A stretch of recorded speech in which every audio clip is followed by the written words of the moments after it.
Hello there and welcome back to the Middle-earth channel. We have got a series review of Maul Shadow Lord.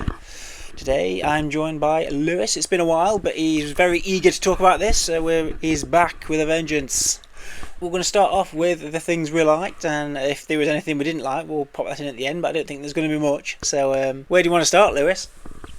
I think this was a good bit of Star Wars telly, do you say so? Yeah, since Disney have taken over, I don't think they've actually done anything wrong when it comes to the animated TV series. They gave us Star Wars Rebels, which I really enjoyed. They gave us the final series of Clone Wars, because it was obviously up in the air during the takeover. And now they've given us Maul Shadow Lord, which is obviously, this is set a year after Order 66. As the Empire's starting to take hold, and you find out what Maul's doing sort of in between where you see him at the end of the Clone Wars and when you see him in Star Wars Rebels. And I think it's doing really good. It's quite an intriguing story because feels betrayed, clearly feels betrayed by Palpatine. Lots of talk of vengeance in this series, I've realised. Yeah, so he clearly wants to get back at Palpatine, Sidious, because ultimately he feels, as he mentions at the end of the Clone Wars series, during the Siege of Mandalore, that he feels like he's been cast aside because Anakin was groomed to be the next apprentice, and all the things that Anakin gets is what Maul feels that he should have had. Plus, his brother's been murdered, his mother's been murdered, his home planet's been decimated, all by Sidious. So, he's quite angry, he's full of vengeance, and I'm all for it. They did a good job of, because I was thinking, like, what was this TV show going to be about? But, like, they did a good job of filling it with interesting characters, really, I think, to be fair. Especially another English-voiced droid, which they like to do. Yes, Richard Ayoade is Two Boot. But yeah, Two Boots is a bit of a random name for a droid. I think that was one of the most randomest names I've ever heard. But well, I don't think that's his given droid designation, because he wears boots. So yeah. It's sort of the nickname that he's been given. I mean, it's kind of like Chopper, isn't it? Chopper's a given name, I suppose, but Yeah. a very random one. But yeah, I did enjoy it. I liked the very, very noir-y feel of it as well, because I know Star Wars just sometimes get a little bit noir-y, but I think the animation seems to have, is it more stylized, would you say, or because it's slightly different to Clone Wars, isn't it? Yeah, so from where the animation came from the first series of Clone Wars through to this, you can see that they've made a huge amount of improvements. It is a lot more stylized. Obviously, it's not stylized in the same way that Rebels was. Rebels was stylized to look like the original Ralph McQuarrie drawings from the original films. So this still has the same style of Clone Wars, but it's much crisper. The details much more than what it was certainly in the early series of Clone Wars. And they've been able to do a lot more. The choreography when it comes to the lightsaber dueling in this it's almost on the same level as what you'd expect from the films if it was live action. I know obviously the Disney sequel choreography was pretty poor, but it's almost on par with what you saw in the prequel trilogy in terms of the choreography for the lightsaber dueling. Yeah, there's some real creative lightsaber battles, I thought, in this one. I think the Inquisitors and stuff were used really well and things, and big scary fight at the end as well with the one-handed master of fighting with one hand. That was quite exciting. But yeah, I'm not really well versed in the Apprentice of Maul, to be fair. I didn't know. I've heard of her, but I didn't know much about her really. Do you think it's going to go deep into that then, this series, or? It's looking that way, yeah. So Series 2's already been confirmed and is already in production. Sam Witter, who obviously voices Maul, has already confirmed that without trying to give away too much detail. So yeah, so we're definitely getting a Series 2. They're obviously looking at turning Devon into what will be that Disney's version of Darth Talon. Whether she gets given that Sith moniker or not is a different story, but they're certainly, by the looks of it, looking at going down that route of him having her as his apprentice. The thing that confuses me with that, though, is like, hasn't he kind of like rejected the whole Sith thing now? Isn't it just his kind of own thing? So then why would he have an apprentice that's a Darth? Well, that's what I mean. So they might not necessarily give her the title of Darth, because obviously by the time you get to Rebels, he just goes by Maul. He's even dropped the Darth title.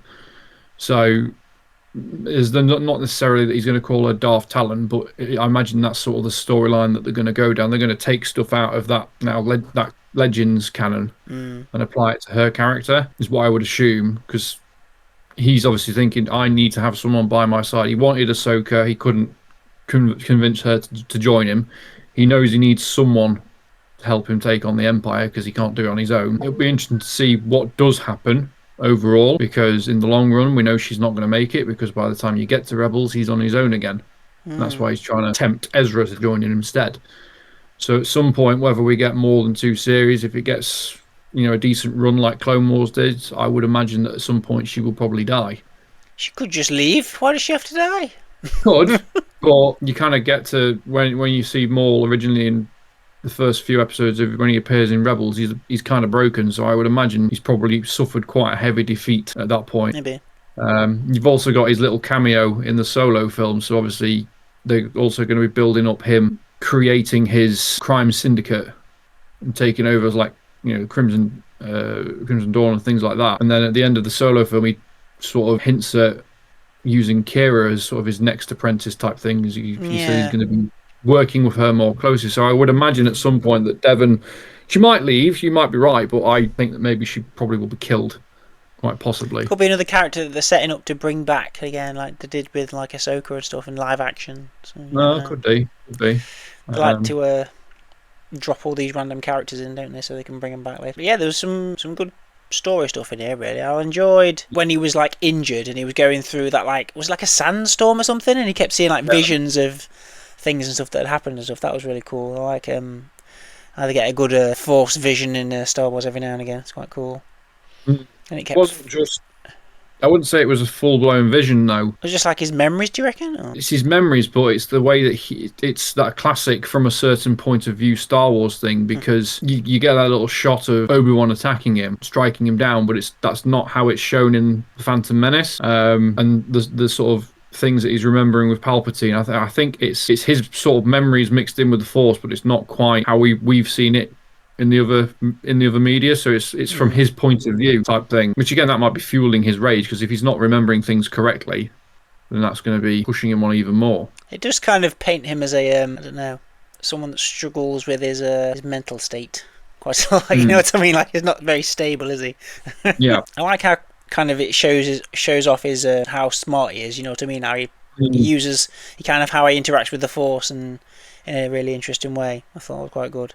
Because he kind of reads it, like reading the tea leaves kind of thing, doesn't he? He's like, oh yeah, this I can kind of sense that this is the path I should be going down and stuff. I find that really interesting. Yeah, he's certainly trying to. They're developing on that storyline that they sort of gave him in Clone Wars, where he's obviously he's not trying to get back to being Sidious's apprentice. He's trying to forge his own path now, and they sort of built up to that towards the end of the Clone Wars series, obviously with him taking over Mandalore, and then obviously he's trying to do it again. So he's gone from being this just menacing Sith warrior in the Phantom Menace to being someone that's quite calculating. He's definitely working on the manipulation side, because obviously he failed to manipulate Ahsoka to be his apprentice, but he's done it now with Devon. So you're going to see how he develops to be sort of almost like a sort of rival, maybe. He's looking at maybe be sort of rivaling Sidious type thing, because he's learned how to manipulate people and events to suit his needs. But obviously it's not going to be on the same scale as what Sidious can do. Do you think his whole plan is to get revenge, or does he have anything else in mind? Or I don't know, what do you think his overall plan is? I think his overall plan is to try and make the best of the situation that he's in. That's why he's obviously trying to get his crime syndicate together and whatnot, so that he can be a presence within the Star Wars galaxy. A thorn in the side of the Empire. Yeah. And I imagine that ultimately he probably does want some form of revenge on Sidious. So whether that's actually trying to take him out or take out Vader instead, because you get to the end of the series and you obviously, I don't think he's fully sure that Vader's Anakin at that point. Someone pointed out that in the background when things are cracking off and stuff, and Vader's just wrecking the shop and stuff, you can see Maul in the background kind of freaking out, because he's like, no, it can't be, that kind of thing, and it's he's insinuating that he knows roughly who Vader is kind of thing. But he might have an inkling, whether there'll be something where he does fully realize that Vader's Anakin at some point, time will tell. So whether he then thinks, well, maybe I'll take him out instead because that'll cripple Palpatine's power if he takes out his right hand man. So yeah, I think he's definitely going down the revenge route against the Empire, while trying to sort of establish himself as his own sort of powerhouse within the galaxy as well. And eventually it all falls apart and he becomes a bit of a crazy old guy, just wanting to hunt down and kill Obi-Wan, screaming Kenobi in the desert. How will he get there? I don't know. We'll find out. Well, that's what it'll be. They're going. We know how his story ends, so it's now how he gets to it, which will be interesting. Do you think Star Wars is just going to keep spinning things off of characters that we've already had, or are they going to come up with new stuff? They are going to come up with some new stuff. We had Skeleton Crew. They were all new characters. Yeah, I suppose well, yeah. I didn't finish it all. See, this is what's not encouraging him to come up with new stuff. Saying that people, big Star Wars people like you, aren't watching it. I need to go back and finish it. Are you intrigued by Starfighter? Starfighter will be interesting. Yeah. As far as we know, that's all new characters. So. Yeah, it will be. It's a tough one because obviously I suppose we all want to see new media from them with new original characters. When you're getting good writing based off existing characters like we are with Maul, it's kind of difficult for them not to do it. I was kind of thinking, like, how much more are they going to get out of Maul? But I don't know, because it's been used in like literally, isn't like all the animated TV shows has been in, apart from Bad Batch. He's not in Bad Batch, is he? But he wasn't in Bad Batch. But, I mean, from the end of the Clone Wars up until sort of when he dies in season 3 of Rebels, it's like that might be like a 17, 18-year period. So there's certainly quite a bit of time where you can get more stories out of Maul. Yeah, I think they'll still be able to get some more material out of him. He's one of the more popular characters at the minute, so they may as well use him while they can. What is it you think makes Maul so popular? Why is so appealing? I think originally it was the fact that you didn't know that much about him. He turns up in the Phantom Menace and he's this red yellow-eyed, horned Sith assassin warrior, whatever you want to call him. Turns up, badass flips and fighting style, kills Qui-Gon Jinn, and then he dies. And everyone's like, oh. Because of that, everyone wanted more. He had a cool lightsaber. I mean, I certainly remember that, like, yeah, when you saw him ignite the second blade. You'd not seen that before. That was amazing. And then when they did decide, when Filoni and Lucas did decide to bring him back in Clone Wars, and they was it both of them? Was it like a joint decision? Yeah, it was a joint thing. And then they brought him back, and he's this broken shell of a man. His mind's gone because he's living on a trash moon with mechanical spider legs that he's made himself as he's lost his mind. And then they've slowly over time just sort of developed this really intriguing character. And yeah, I think obviously as well the Sam Witwer who voices him, I think he's had quite a bit of input into the development of Maul since his live action appearance, and I think that's made it really good as well, because obviously Maul's not his first venture into Star Wars. He played Starkiller in the Force Awakens games, which is obviously no longer canon, who was Vader's secret apprentice, and he was sort of quite an intriguing character as well. So he knows how to play characters that are going to make people want to watch and find out what's going on. Out of all the episodes, which one was your favourite, do you reckon? Can you think of a favourite apart from the end? I mean, the last two are brilliant. I mean, I probably wouldn't rank any of the episodes under, if you're doing out of 10, they'd all be 8 and above.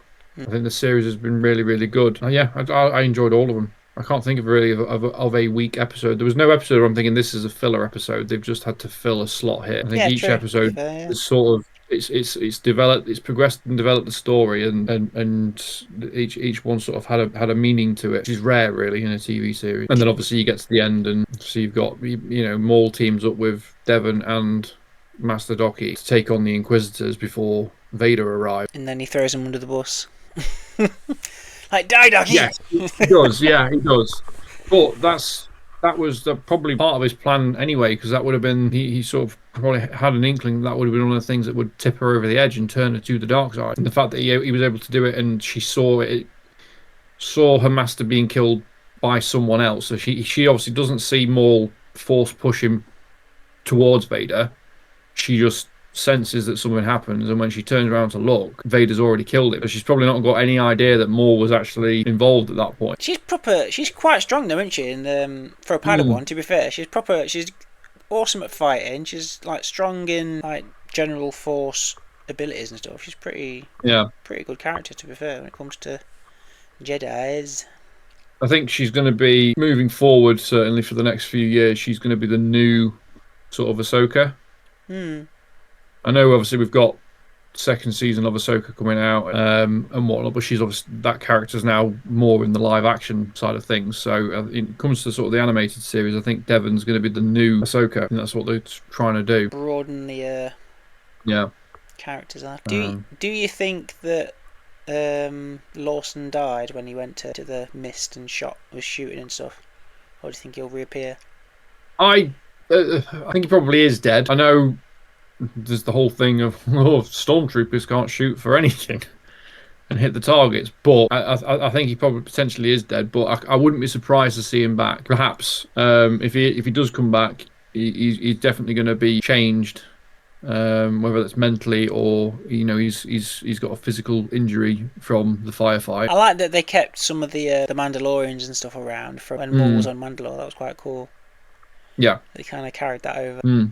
And some of his I don't even know what his species is called. What's his species called? Zabrek. Because there's some of them there as well, weren't they? They were pretty badass with the laser Gatling gun thing. That was cool. Yeah, that was pretty cool. And his spy droid. Funny, he seemed more distraught about his spy droid getting killed than he did the two Zabrek and the Mandalorians. No, not my droid. No, he saw the spy droid get destroyed, and then he turns around and sort of screams and goes at the Inquisitor. And then when Rook Cass gets killed by Vader, she comes out and goes, "Oh, there's someone out there in the mist," and then she gets pulled away, and you clearly hear a neck snap. There's people saying, "No, she can't be dead." No, Vader force chokes her, and you can hear a neck snap. She's dead. But he just sort of stands there, and I suppose it's because he knows that obviously there's something coming that's going to be strong in the force that's been able to pull someone out and kill them. But he just doesn't react like he does with the spy bot that gets killed. There was some proper like brutal deaths in this though as well, especially towards the end. God. That guy just diving into the acid with the stormtroopers, like, all right. They have definitely. I think that's one of the things that's made this animated series a bit better as well. Is that I think it's 12, ain't it, as well? This series. They've kind of upped the violence a bit. They have made it a little bit more grown up in that sense, and I think it has worked. It has definitely worked. Yeah, the lightsaber fights were awesome. Which was your favourite one? Definitely the one at the end. Definitely the final episode where Vader appears. I think the lightsaber dueling in that was really good. Was that when they had like the 5-way flipping one as well, with like the Inquisitors and the 3 of them all fighting together? That was insane. That was episode 9. Oh, was it? That was good. That was very good. Yeah, that was Maul obviously throws his double-bladed lightsaber, kills all of those TK troopers. Is that when he gets the walker as well? When he cuts its leg and like slices it in half. Yeah. But speaking of those are just 2 nice little Easter eggs in that particular episode, which call back to the Force Awakens video games, which say Sam Witter played Starkiller in that. So that whole scene there where he cuts through the leg and then throws the lightsaber up to destroy the walker, that's something that you do as Starkiller in the first game. It's a nice little nod to his character in that. And then when he does the other cool bit was he can split his lightsaber into 2. Has he always been able to do that, or is that a new thing? That's a new one. I was going to say, I didn't think he could do that. Because the lightsaber that he's got now, it's one half is obviously his original, and then the other half is Asajj Ventress's. He's obviously put them together, so the fact that he can then split them apart and dual wield instead is pretty cool. And then when he does the jump to get across the acid, and when he lands and he's holding the lightsaber sort of behind his back and they're pointing upwards and he's looking over his shoulder, that again is a nice little Starkiller reference, because that's the pose that he sort of strikes in most of the games. So they're just putting nice little callbacks into the episode obviously because he plays both characters. What happened to Asajj Ventress? I can't even remember. How did he get a lightsaber? That might be explained in Tales of the Underworld, maybe. I never watched that. Did you? I've not watched that one yet, no. But yeah, So that was a good episode. The choreography in that was good. Like you say, the 5 of them going up against the 2 Inquisitors, and 2 Inquisitors that obviously we've seen previously. So you saw the 11th brother, or the Crow, as he's been dubbed, because he's got the Yeah. pointy map. Obviously, he was in Tales of the Jedi with the Ahsoka one. So she obviously kills him in that one appearance he makes in that. And then there's Marok, who's obviously in the Ahsoka series. And again, Ahsoka kills him. Nice to see that they're in this, but you're actually seeing them at their full potential at that point, as opposed to just 2 Inquisitors that get killed off fairly easily by Ahsoka. But it makes sense that they're easily killed off by her. I've seen a lot of criticism online, people saying, "Oh, they've nerfed Maul because he's getting out fought by these 2." When they're so easily killed by Ahsoka. But the reason that they're easily killed by her is that she's trained by Anakin, and then the Inquisitors are trained by Anakin. I suppose, yeah, that makes sense, yeah. But not to the same level as Ahsoka. He trains her to survive. He trains them to just go out and kill. They're cannon fodder. So she's had a lot more training than what they have, and she probably can recognize their fighting style. So she's able to anticipate them and kill them off quicker.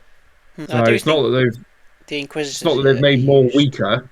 It's just that he's coming up against people that have been trained by Anakin. But it is funny. It is funny how Maul is like you never see him like this vulnerable, do you, until Vader shows up, and then he's like because he's such like a force. It's like insane.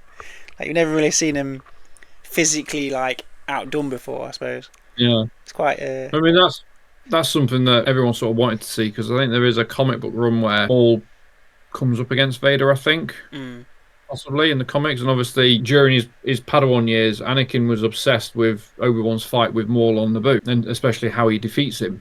That's why he does the flip over him in Revenge of the Sith, and everyone says don't try it, because Anakin's obsessed with that move.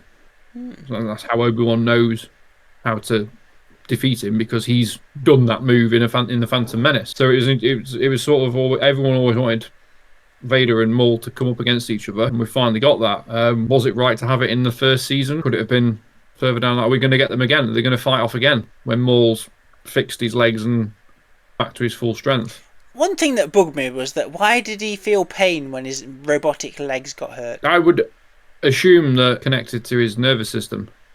Okay. So, I suppose that. Same with Luke's hand. When Luke's hand gets shot in Return of the Jedi on the sailbar, he lets out a scream of pain. So they'd have to be attached to their nervous system and whatnot, so that they can obviously use them. Move them, yeah. I didn't think of that. Yeah, but I imagine when they do take damage, there's probably like an electrical surge that goes to the nerves, and that's how they then interpret the pain. I asked the right person there, didn't I? What else was there as well? I liked when what's her name escaped that prison that she was in, and then he like turned all the lights off, and he was kind of just like in and out of the shadows, like around her. That was quite cool, like trying to like taunt her. That was cool. That was. Yeah. That was really cool bit. Has he always talked so dramatically?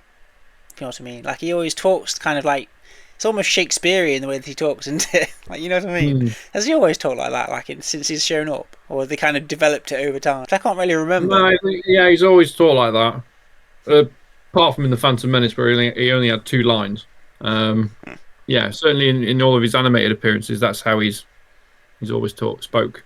But again, I suppose that adds to the character. Actually shows that there is some intelligence there behind the menacing look. It's not just some brute. He is quite intelligent. Well, other than Maul, who was your favourite character in it? I think Devon's going to be quite good, quite intriguing, especially if she's going forward as being his apprentice. Because even really, when you think about it, even before she comes across Maul, she's already at odds with the Jedi teachings, because she's like, we could just steal the food. We need to eat to survive.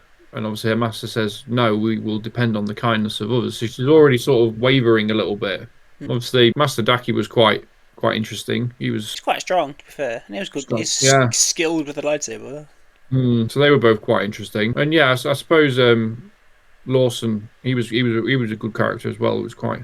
It's a different kind of Star Wars character, really, I suppose. You don't get many... So, even though he is potentially dead, it'd be nice for him to actually come back and for them to be able to develop his character a bit more.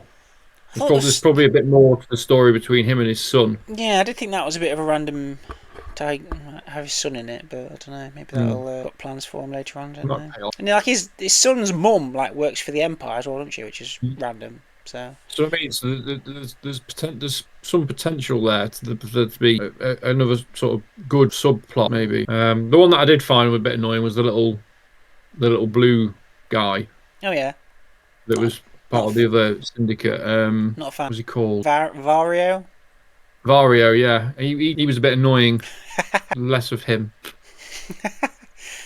Maybe we'll have him in the next season. But I suppose obviously you're probably gonna get more in the next series of there are going to be more crime bosses involved because obviously Maul's building his crime syndicate. I like that they brought in Dryden Voss at the end. Obviously Paul Bettany's character from Solo. Nice that they gave him a little bit, so maybe he'll become more prevalent in the next season. I'm not sure if he was actually voiced by Paul Bettany though. I don't I'm think just so. trying It to didn't sound like. No, he wasn't. It's annoying, really. I'd have liked them to have brought Paul Bettany back for that because he probably is going to be in it more.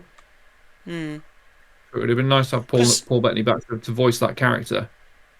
Crimson Dawn exist already, right? Like before Maul like takes them Yeah, already. that's Yeah. Dryden Voss's crime syndicate, Okay. and then there's the Pikes, and the Black Sun, which you saw briefly in the Clone Wars, and a few other ones. Obviously, there's the Hutts, but he's not gonna. I mean, he might try and take on the Hutts. Maybe that could be another thing.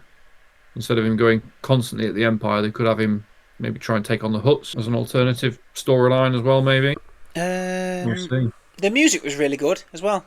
I like the music. There was Mm, kind of a lot of very like hints of old themes in there around it, weren't there? I also really yeah, liked, and obviously there was the Duel of the Fates at the start as well when Maul shows up, which was cool. when he first appeared, yeah, that was Mm, good. I enjoyed that. really, really good. You got the slight opening beats of the Imperial March when Vader first arrived, but yeah, then there's quite a nice bit of sort of original music to it as well. I think is it Kevin? Is it Kevin Klein or something? Is it Yeah, he's the Kleiner? one that they Something like tend to go to for the animated music. that. Mm. He definitely did like Clone Wars, Rebels, Bad Batch. Yeah, it's really good. There's some good music in that I enjoyed. Yeah, Kevin Kilner, That's it. Yeah. Kinner, Kevin Kinner. He's the one that did the score. Yeah, the same guy that does. I'm sure it's the same guy that does Clone Wars and whatnot. Yeah, there's a Yeah, lot he's of done all the animated series by the looks of it. very atmospheric Mm. music, and I liked the deep kind of that rumbly music that they used quite a lot. Can't think what to call it. Oh god, it was kind of like oh, that was cool. I like that one. Mm. Any negatives to it that you had? If you had to be nitpicky, what would you say? Like I said, Vario was a bit annoying as a character. I get it; he serves a purpose. It's just a bit annoying. And as much as I enjoyed the final two episodes and such, I'm just there's this whole part of me that thinks, was it too early to have him face Vader? Is that something that maybe could have been saved? Maybe. Well, then there's always the possibility that they bring him back, depending on how many series it gets. Is he going to face Palpatine at any point? It's faced him in the past, right? No. Yeah, in Clone Wars he did. I Yeah. thought. So did he get the chance to do it again? Yeah. What about you? What were your highlights and negatives? I don't know. What did you think about Vader not talking? Did that stick out, or were you just like you kind of understood what they were trying to do? Did it bug you that he wasn't talking, or did you just think they just kind Not of used? really. No. Not really, because it did help make him seem more menacing. He's a bit more like a like a horror villain, wasn't he? Just like Yeah. wrecking shop, not saying Yeah. anything. It's just a presence. He's not like a. It definitely worked, but if they're going to bring him back again, I think they may have to then look at having him speak. Obviously, there's no James Earl Jones anymore with him having passed on. So I know he sort of gave the rights to them to use AI to mimic his voice and whatnot for the character, but it depends. I mean, I feel like they've not always used James Earl Jones, have they? Not for like video games and things like that, but certainly for films and TV they have. So that might be why they didn't have Vader speak this time round. Because maybe they didn't want to go down the route of using AI to voice Vader straight away. But if they are looking at bringing him back, then I would imagine they'd have to look at that at some point. But for the purpose of the finale, him not talking and you just hear him breathing and him just he's almost like Vader didn't even break a sweat facing them three until Daki gets that little clip on his shoulder, and then he just goes into a full-blown rage and just was constantly hacking at him until he kills him. It was a bit reminiscent of Luke in Return of the Jedi when he fully loses at the very end of the fight with Vader, and he's just. It was a very nice sort of like father like son moment type thing. Yeah, I do think they've kind of, I suppose it's that kind of the rhyming thing that Lucas always goes on about, isn't it? With It's like poetry, it rhymes. Devin and Maul and stuff, because obviously she sees her master killed by somebody and then goes off with another person to train. You know, it's kind of like Obi-Wan into it with Qui-Gon and stuff. Then I suppose technically goes on to be the trainer, not get trained. Yeah. But yeah, all that Lucas magic that he likes to.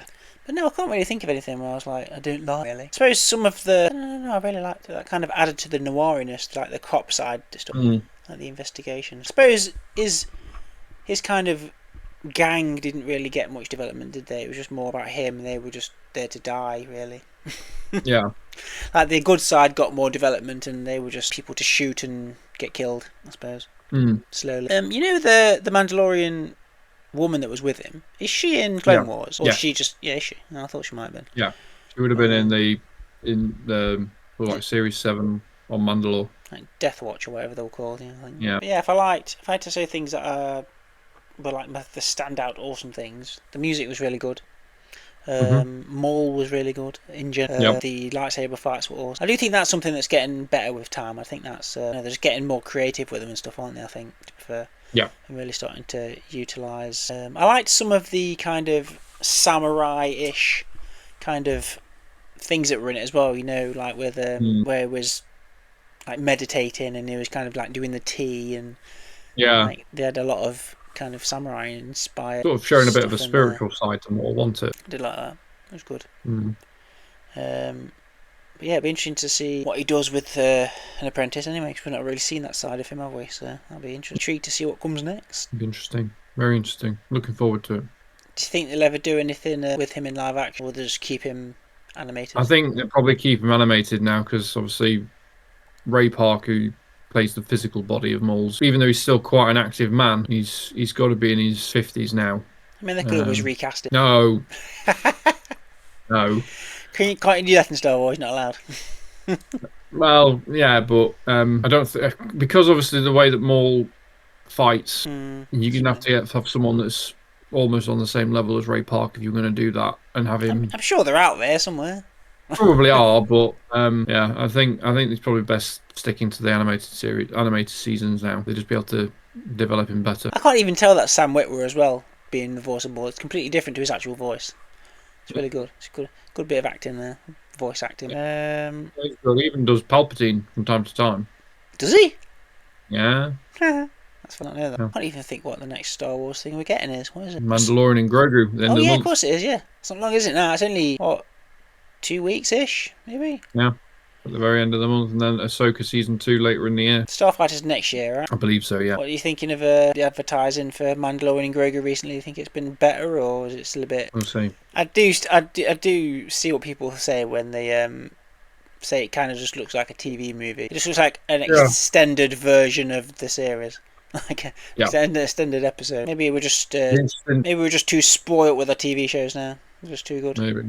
It'll be interesting to see where it goes, because there's the last couple of days as we've recorded this, there's been quite frequent rumours circulating on the internet that Disney are thinking of fully retconning the sequel trilogy. I've heard these rumours, but to do with Ahsoka, and obviously we've got the world between worlds, and it may potentially create a alternative which will then become canon timeline, so that the sequels don't exist type thing, and then they can look at redoing them. So we'll have to see how that goes, whether that will tie into the Mando film or not. We'll have to wait and see.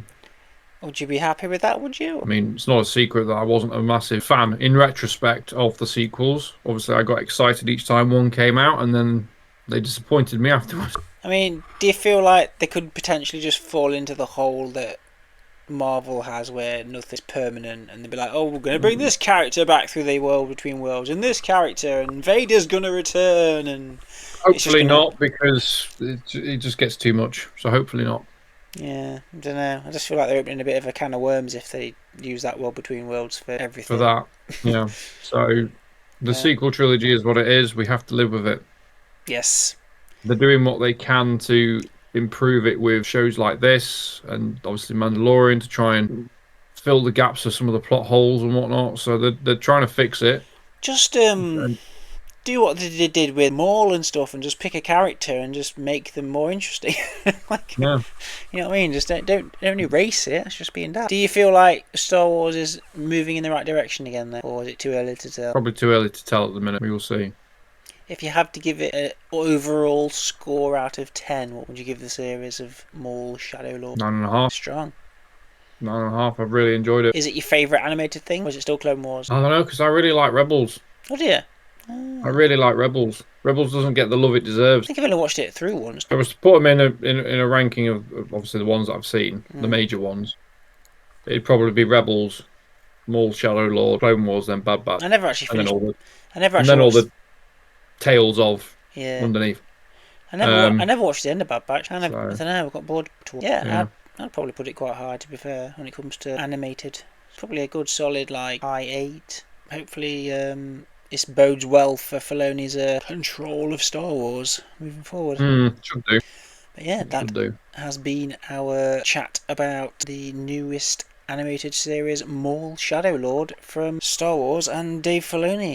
We hope you've enjoyed it. Let us know in the comments what you think. Yes, please. And please share this video and subscribe to the Middle and Earth channel, because we've got all sorts coming this year, because it's a very, very busy year for movies and TV. So there's lots more coming your way. We'll see you in the next review. Ta-ta. Thank you very much. Bye.